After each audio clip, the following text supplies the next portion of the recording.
الحمد لله رب العالمين الرحمن الرحيم مالك يوم الدين والصلاة والسلام على سيد الأنبياء والمرسلين وعلى آله وأصحابه الصادقين المعلمين المبلغين ومن تبعهم بإحسان إلى يوم الدين.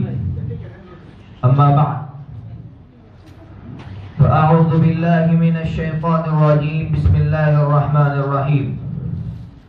إنا أنزلناه في ليلة القدر وما أدراك ما ليلة القدر. صدق الله العظيم. واجب الاحترام معزز علماء کرام اور میرے معزز دینی بھائیوں،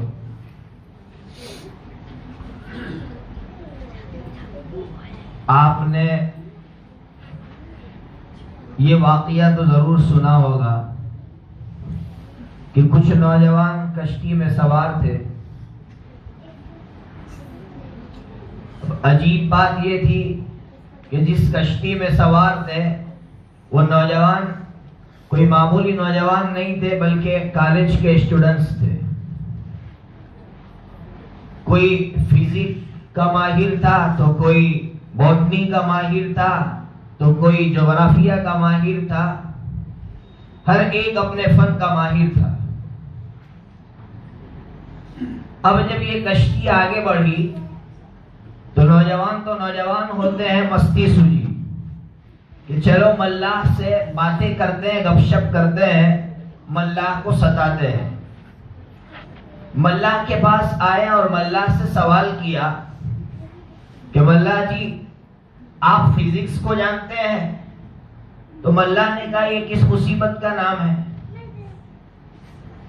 اس نوجوان نے کچھ نہیں کہا. دوسرے نوجوان نے پوچھا ملاح جی بوٹنی کسے کہتے ہیں؟ کہ بھائی میں کچھ جانتا وانتا نہیں ہو. اس طرح ہر نوجوان نے اپنے سبجیکٹ کا سوال کیا، لیکن ہر ایک کا جواب یہی آیا کہ میں کچھ نہیں جانتا. تو ان نوجوانوں نے مل کر ملاح کے سامنے یہ جملہ کہا کہ ملاح جی آپ نے اپنی آدھی زندگی گوا دی. ملاح بڑا ہوشیار تھا، خاموش رہا. جب کشتی آگے بڑھی اور بھور میں پھنس گئی تو اب ملاح نے ان نوجوانوں سے پوچھا کیا تم نے تیرنا سیکھا؟ تو کہا ہم میں سے کسی کو تیرنے نہیں آتا. تو ملاح نے کہا میں نے بوٹنی نہ پڑھ کر، میں نے فزکس نہ پڑھ کر، میں نے جغرافیہ نہ پڑھ کر آدھی زندگی گوائی، لیکن تم نے سب کچھ پڑھ کر آج اپنی پوری زندگی گوا دی. میں سنانا یہ چاہتا ہوں کہ آج ایسا ہی ہے کہ ہم ایک کشتی پر سوار ہیں.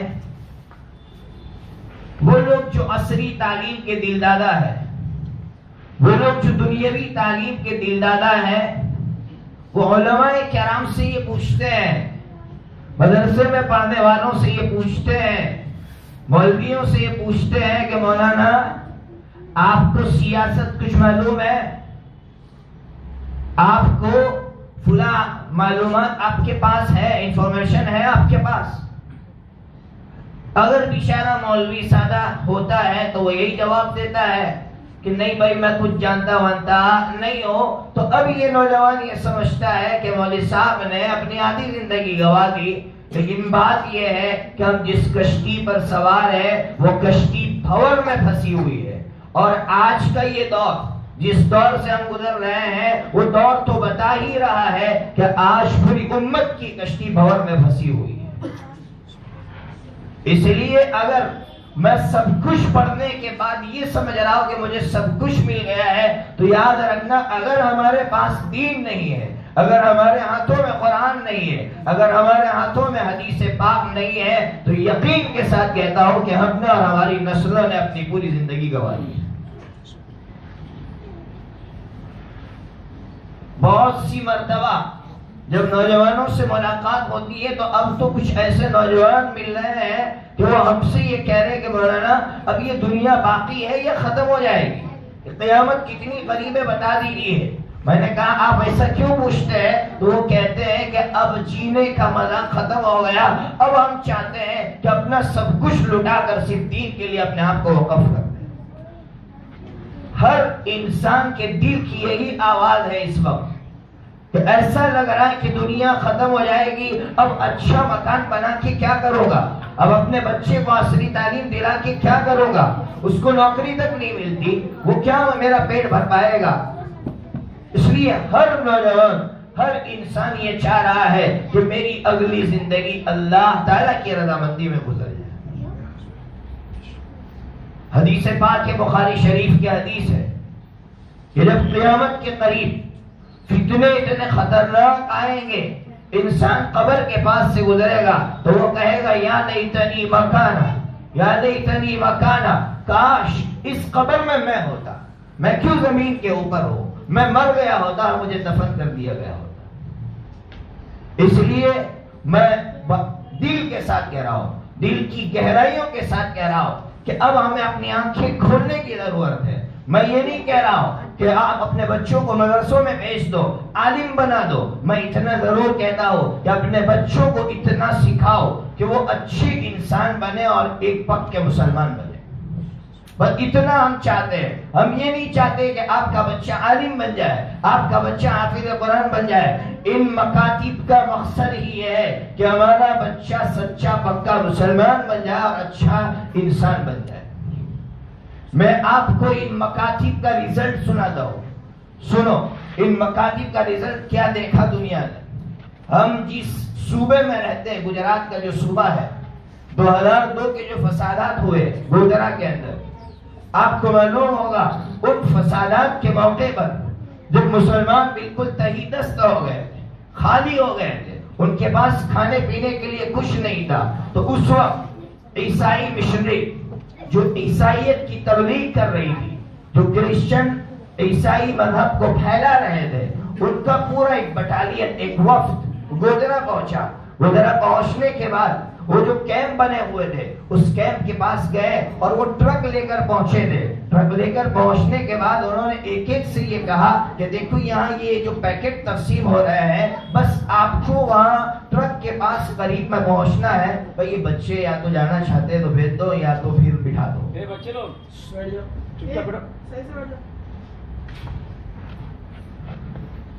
کہا کہ یہ جو ٹرک کھڑا ہے آپ کو اس کے قریب جانا ہے اور آپ کو صرف اتنا کہنا ہے کہ عیسیٰ جو ہے یہ اللہ ہے، صرف اتنا کہنا ہے کہ عیسیٰ اللہ ہے، آپ کو ایک نہیں ڈبل پیکٹ دے دیں گے۔ اب یہ مسلمان جو بھوک کی وجہ سے تڑپ رہے تھے، مسلمان جا رہا ہے، جانے کے بعد کہتا ہے عیسیٰ اللہ ہے، عیسیٰ اللہ ہے، یہ کہتا ہے 2 پیکٹ لیتا ہے، چلے جاتے۔ ایک 8 سال کا بچہ وہ قریب میں آیا، اس سے کہا گیا کہ بچے کہو کہ عیسیٰ جو ہے اللہ ہے۔ میں ان بچوں سے بھی کہہ رہا ہوں کہ سنو آج کس طرح ہمارا ایمان خریدا جا رہا ہے۔ اس بچے سے کہا جو 8 سال کا بچہ تھا، ان بچوں سے تو بہت چھوٹا تھا، اس بچے سے کہا گیا کہ بیٹے کہو کہ عیسیٰ اللہ ہے، تو وہ بچہ روتا ہوا واپس آ گیا۔ تو لوگوں نے پوچھا کیوں تم نے پیکٹ نہیں لیا؟ تمہارا باپ نہیں ہے، اس کے باپ کا انتقال ہو گیا تھا، اسی حادثے میں اس کے باپ کو شہید کر دیا گیا تھا، اس کی ماں بیوہ ہو چکی تھی، وہ بچہ اکیلا تھا، کہا لے آتے، لیکن اس بچے نے کہا نہ، وہاں جب میں گیا تو وہاں مجھ سے کہا گیا کہ کہو کہ عیسیٰ اللہ ہے۔ میں کبھی نہیں کہہ سکتا ہوں کہ عیسیٰ اللہ ہے، اس لیے کہ مجھے مکتب میں پڑھایا گیا ہے کہ اللہ صرف اللہ ہے، اس کے سوا کوئی اللہ نہیں ہے۔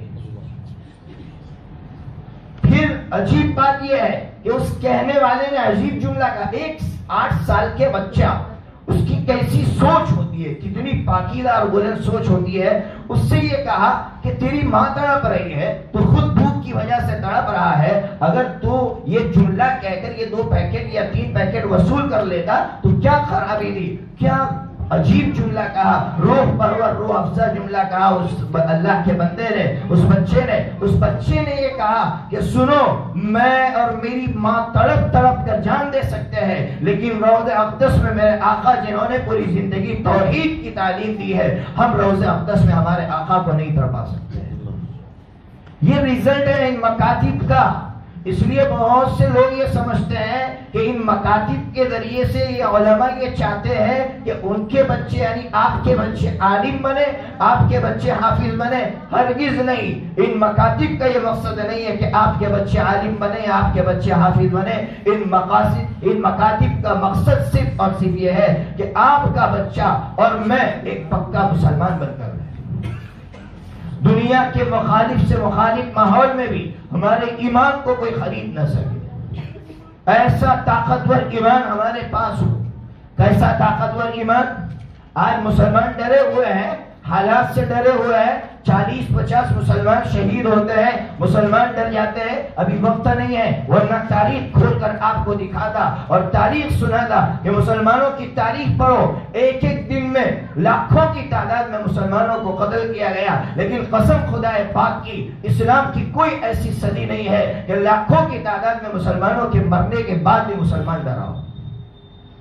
لیکن یہ 50-100 مسلمان شہید ہوتے ہیں تو مسلمانوں کا ایمان اتنا کمزور کہ آج مسلمان بھی ڈرنے لگا ہے کہ میں مسلمان بن کر کیا کروں گا۔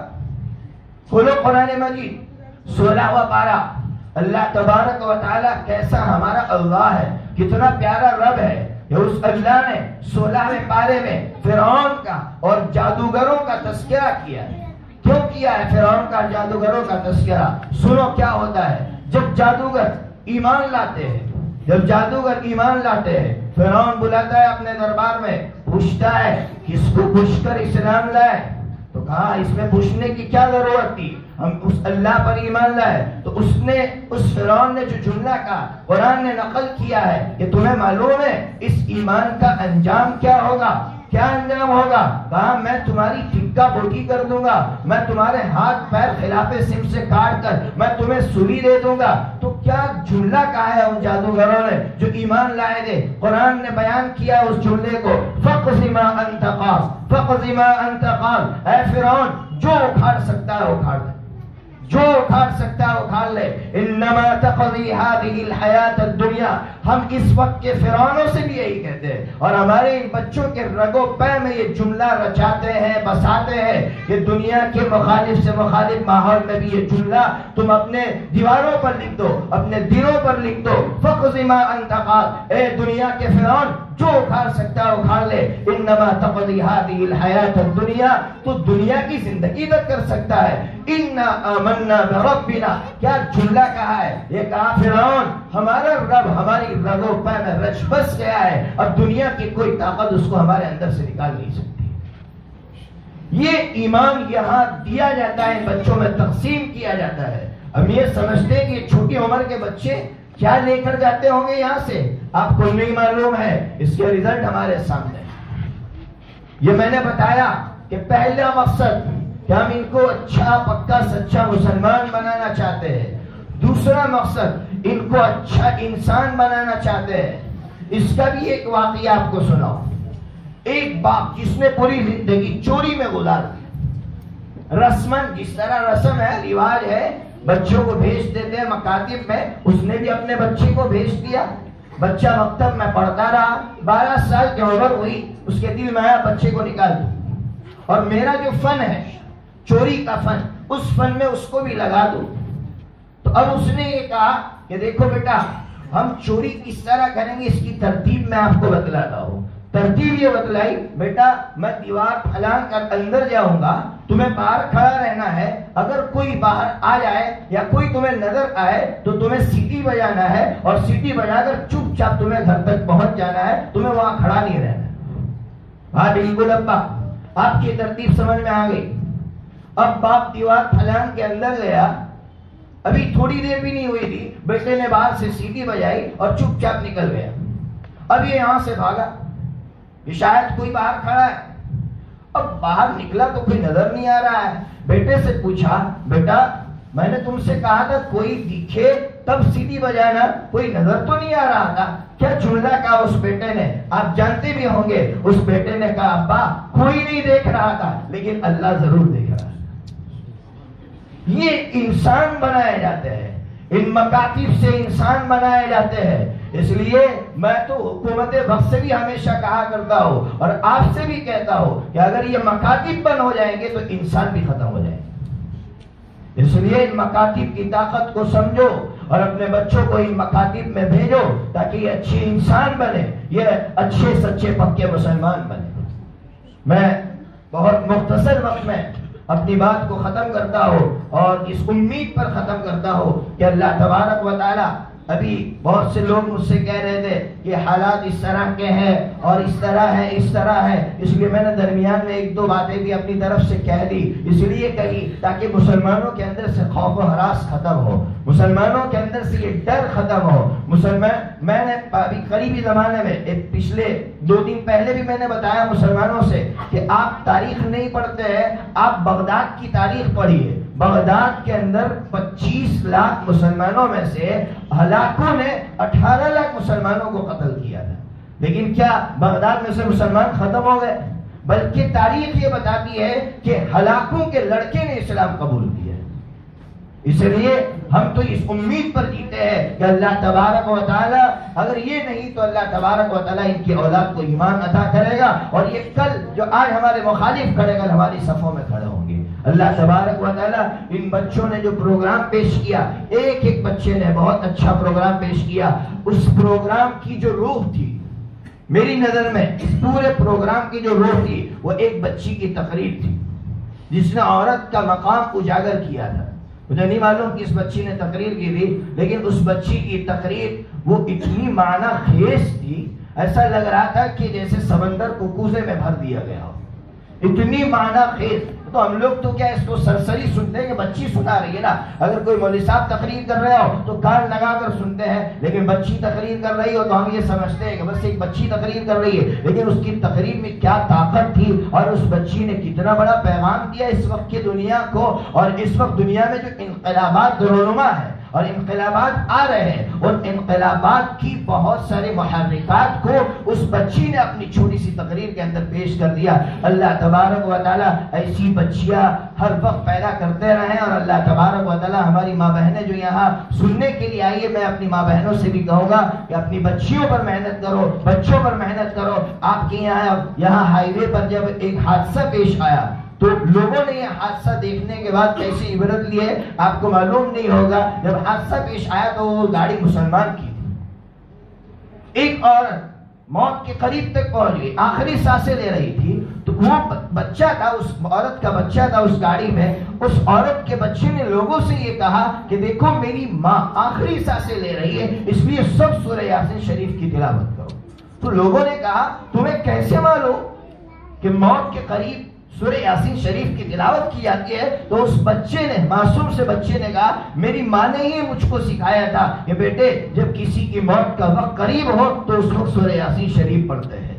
آج اس کی تعلیم اس کو کام آ گئی اور اس کی ماں کے سامنے سورہ یاسین شریف کی تلاوت کی گئی اور اس کی ماں کی روح پرواز کر گئی۔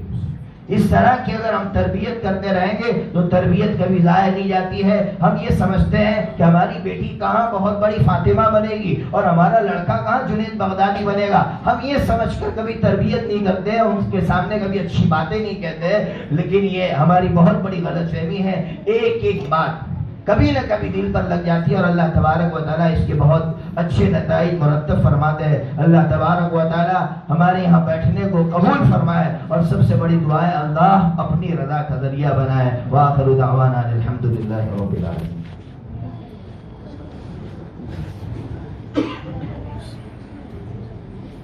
لك الحمد كما أنت أهله يا ربنا، لك الحمد كما ينبغي لجلال وجهك وعظيم سلطانك. اللهم يا ربنا لك الحمد حمدا كثيرا طيبا مباركا فيه غير مكفي ولا مودع ولا مستغنى عنه ربنا. اللهم يا ربنا نعوذ بك منك لا أحصي ثناء عليك أنت كما أثنيت على نفسك. اللهم صل على سيدنا ومولانا محمد وعلى آل سيدنا ومولانا محمد وبارك وسلم. پیارے اللہ جی آپ بڑے ہیں، پیارے اللہ جی آپ بڑے ہیں، آپ کے فیصلے بڑے ہیں، پیارے اللہ جی آپ کے فیصلے بڑے ہیں، پیارے اللہ جی ہمارے حق میں پوری امت کے حق میں، ہمارے ماں باپ کے حق میں، ہمارے بیوی بچوں کے حق میں، ہمارے بھائی بہنوں کے حق میں، ایک ایک مسلمان مرد اور عورت کے حق میں اے اللہ ان بیماری کے حالات میں بھی خیر کے بڑے بڑے فیصلے فرما، اے اللہ خیر کے بڑے بڑے فیصلے فرما، اے اللہ خیر کے بڑے بڑے فیصلے فرما۔ اے میرے پیارے اللہ جی، آپ کے سوا کوئی نہیں ہے جو دجالی فتنوں سے بچا سکے، شیطان کے مکر سے بچا سکے۔ اے میرے پیارے اللہ جی، میری پوری امت کی، ہمارے ماں باپ کی، ہمارے بیوی بچوں کی، ہمارے بھائی بہنوں کی، اے اللہ ایک ایک مسلمان مرد اور عورت کی دجالی فتنوں سے اور شیطان کے مکر سے پوری پوری حفاظت فرما۔ اے اللہ ایک ایک عورت کے جان کی، مال کی، عزت و آبروں کی حفاظت فرما۔ اے اللہ خاص کر جو شاہین باغ میں بیٹھی ہوئی ہماری ماں بہنیں، اسی طرح پورے ملک میں احتجاج کے لیے جو ہماری ماں بہنیں بیٹھی ہوئی ہے، ایک ایک بہن کی عزت و آبروں کی حفاظت فرما۔ اے اللہ ان معصوم بچوں کے صدقے میں ایک ایک بہن کی قربانی کو قبول فرما، اور اے اللہ ان بہنوں کی قربانیوں کے صدقے میں اس ملک میں خیر کے فیصلے فرما۔ اے اللہ یہ جو ہمارے نونہال ہمارے سامنے بیٹھے ہوئے ہیں، اے اللہ ہمارے لیے اور ان کے لیے ایمان کے بقا کے فیصلے فرما۔ اے اللہ ہمیں اور ان کو ایمان پر خاتمہ عطا فرما۔ اے اللہ قیامت تک آنے والی ہماری نسل کو ایمان پر باقی رکھنا۔ اے میرے پیارے اللہ جی، ہمارے لیے اس سے بڑی اور کون سی دولت ہوگی اللہ کہ آپ ایمان پر خاتمہ عطا فرمائے۔ اے اللہ ہماری نسلوں میں ایمان کو باقی رکھے۔ اے اللہ، اے میرے پیارے اللہ، حضرت سیدنا یوسف علیہ السلام نے آپ سے تو یہی دعا مانگی تھی نا کہ فاطر السماوات والارض انت ولی فی الدنیا والآخرہ توفنی مسلما والحقنی بالصالحین۔ اے میرے پیارے اللہ جی، آپ نے مجھے سب کچھ دے دیا، آپ نے مجھے بادشاہت عطا کی، آپ نے مجھے فائنانس منسٹر تک بنا دیا، لیکن اے اللہ آپ سے بھیک مانگتا ہو ایمان پر خاتمہ عطا فرما۔ اے میرے پیارے اللہ، ایک وقت کا نبی ہو کر آپ سے جھولی پھیلا کر ایمان پر خاتمہ مانگتا ہے۔ اے میرے پیارے اللہ جی، ہم تو اس کے زیادہ محتاج ہے۔ اے میرے پیارے اللہ جی، ہمارا بھی خاتمہ ایمان پر فرما، ہمارا خاتمہ بھی ایمان پر فرما۔ اے اللہ ہماری زبانوں سے اور ہمارے اعضاء سے، ہمارے عمل سے کسی انسان کو تکلیف نہ ہو، اس کے ہمیں توفیق عطا فرما۔ اے اللہ ہمیں پاکیزہ بلند اچھے اخلاق عطا فرما۔ اے اللہ حضرت نبی پاک صلی اللہ تعالیٰ علیہ وسلم کو جو اخلاق آپ نے عطا فرمائے تھے، وہ تمام اخلاق ہمیں اور ہماری اولادوں کو عطا فرما۔ اے اللہ اس اجلاس میں بیٹھے ہوئے تمام لوگوں کی مغفرت فرما۔ اے اللہ تمام لوگوں کو اپنا عشق، اپنی محبت، اپنی رضا عطا فرما۔ اے اللہ جس مقصد کے لیے اس اجلاس کا انعقاد ہوا ہے، اللہ اس مقصد میں ہمیں کامیابی عطا فرما۔ ربنا تقبل منا انك انت السميع العليم وتب علينا انك انت التواب الرحيم، وصلى الله تعالى على خير خلقه محمد وآله وصحبه اجمعين برحمتك يا ارحم الراحمين۔